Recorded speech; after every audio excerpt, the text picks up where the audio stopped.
Oke, nyambung dari obrolan kita yang di grup tadi, ada beberapa orang tua anak yang menanyakan apa itu skoliosis. Skoliosis itu adalah kondisi di tulang belakang yang kalau kita lihat terlihat ada lengkungnya, tidak pada posisi yang seharusnya. Tanda dan gejala apa yang perlu kita perhatikan pada anak, kira-kira ini nanti mengarah ke skoliosis atau bukan. Jadi yang perlu diperhatikan, biasanya tinggi bahu antara kanan dan kiri itu sedikit berbeda. Ada perbedaan ketinggian bahu kanan dan kiri. Terus dari kepala, biasanya juga sedikit terlihat miring. Itu tergantung derajat kemiringan dari lengkung di punggungnya. Bisa juga kalau kita lihat lebih ke bawah, ini nanti dari bahu yang tidak sama ketinggiannya, ini panggul pun akan terlihat miring. Nih. Bahu kan sedikit miring. Ya, nanti semakin grade-nya semakin tinggi akan terlihat semakin banyak miringnya. Nih. Terus terkadang saat anak pada posisi membungkuk, ini nanti akan mempunyai ketinggian yang berbeda di punggungnya sini.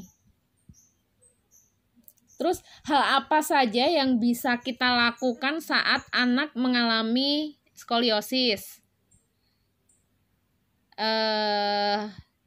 Hal pertama yang bisa kita lakukan, perbaiki postur. Jadi bisa dengan beberapa latihan, exercise yang akan memperbaiki postur dari punggung sang anak. Atau kalau sudah benar-benar sudutnya udah dalam keadaan yang lebih parah, jadi sudut kemiringannya itu benar-benar sudah parah, bisa menggunakan alat penyangga sesuai dengan kondisi skoliosisnya. Kenapa harus kita perhatikan? Karena skoliosis ini bisa menimbulkan beberapa masalah.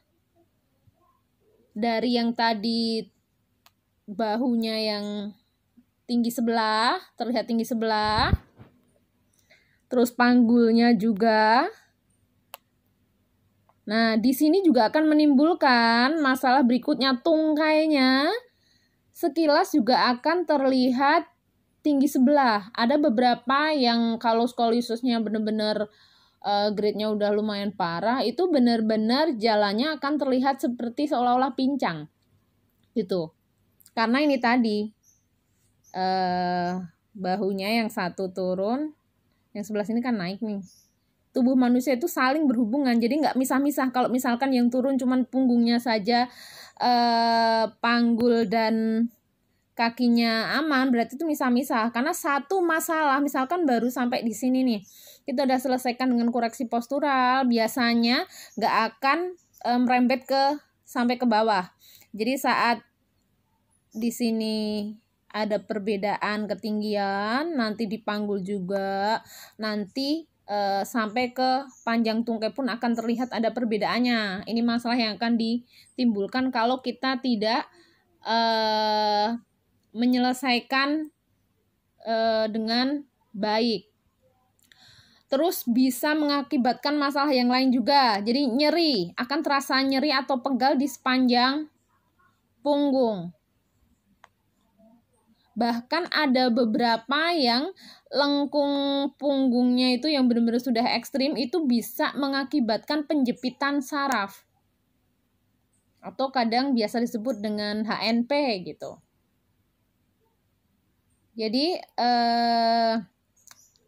saya ulang lagi, tadi bisa mengakibatkan panjang tungkainya berubah jadi panjang sebelah. Terus bisa mengakibatkan nyeri di sepanjang punggung.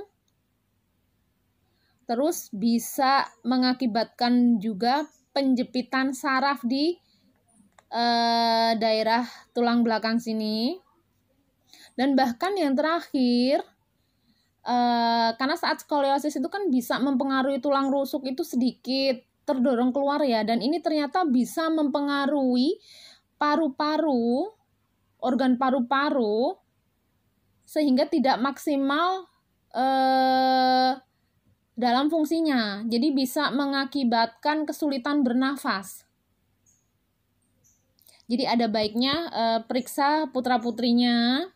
Biasanya anak-anak yang secara tumbuh kembangnya ada delay, pergerakannya belum begitu aktif itu, biasanya secara postural juga ada gangguannya.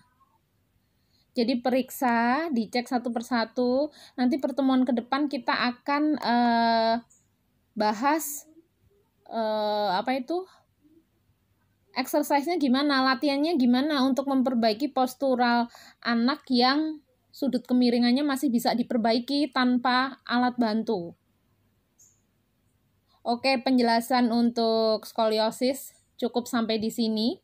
Semoga bisa difahami. Kalau ada yang mau ditanyakan, silahkan tanyakan di bawah kolom komentar atau tanyakan nanti saat kelas online berikutnya. Oke, semoga info ini bermanfaat. Terima kasih.